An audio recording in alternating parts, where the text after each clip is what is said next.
Welcome to our UKDHC podcasts.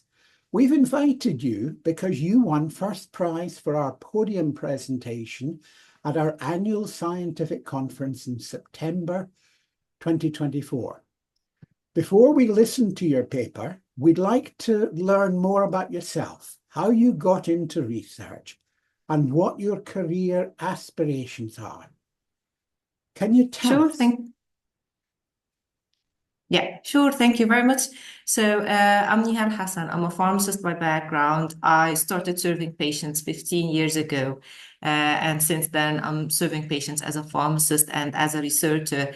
I started my career in Egypt as a pharmacist, basically in tertiary and secondary care. And through all my clinical career, I was surprised about the amount of data that we collect in clinical care to provide service to the patients, until I came to the point that I started to think about how we can use this huge amount of data that we collect daily in a better way to improve healthcare for even more patients than what we see. And this is where I started to think about the transition to research in digital health technologies and the use of big data to inform shared decision-making and improve healthcare.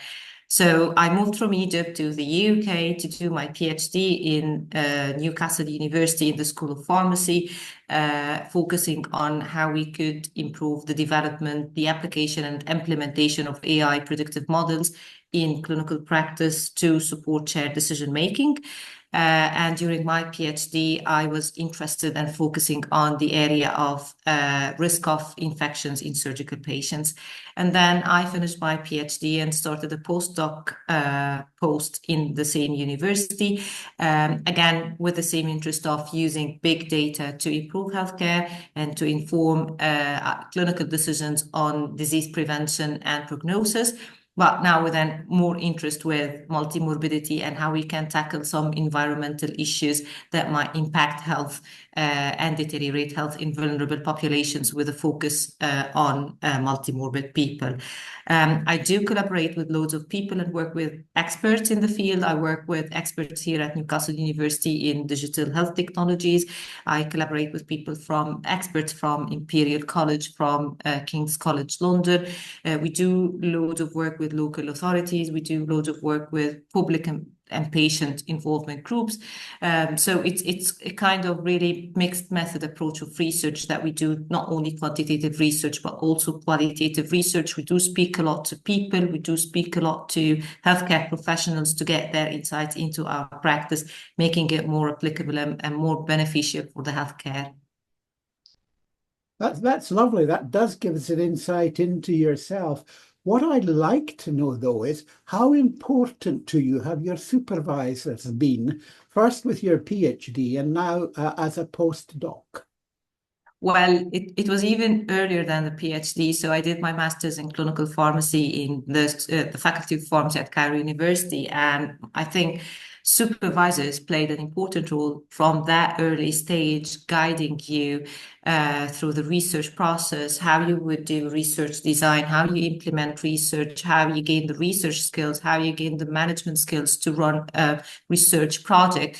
So that started earlier, really, at the master's stage in Egypt. And then I was fortunate enough to have very supportive supervisors here in the UK as well, who guided me, especially when you are an international student making that transition from a higher education system to another different higher education system, thinking about, coming from the East to the West with all differences in cultures and all differences in the technologies and the styles of learning that you might be using and the way research is done, the approval processes, all these are completely different. So I had loads of support from my supervisors not only in terms of the research skills, but also how to adapt and be in a new, different environment. And that was really helpful and supportive. It's the same for the postdoc stage, transition from being a PhD student to starting to develop your area of expertise, basically. So my supervisors also played a significant role in this.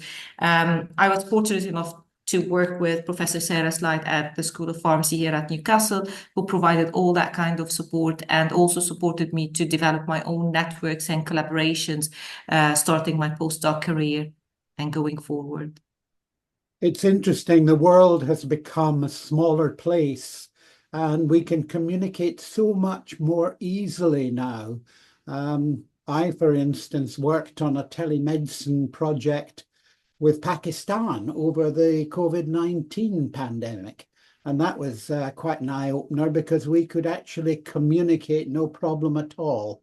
And 2 days ago, I was contacted by a pharmacist from India who wants to come to the UK for training. And I think you may have received an email from that person asking advice on where to go to advance her academic career.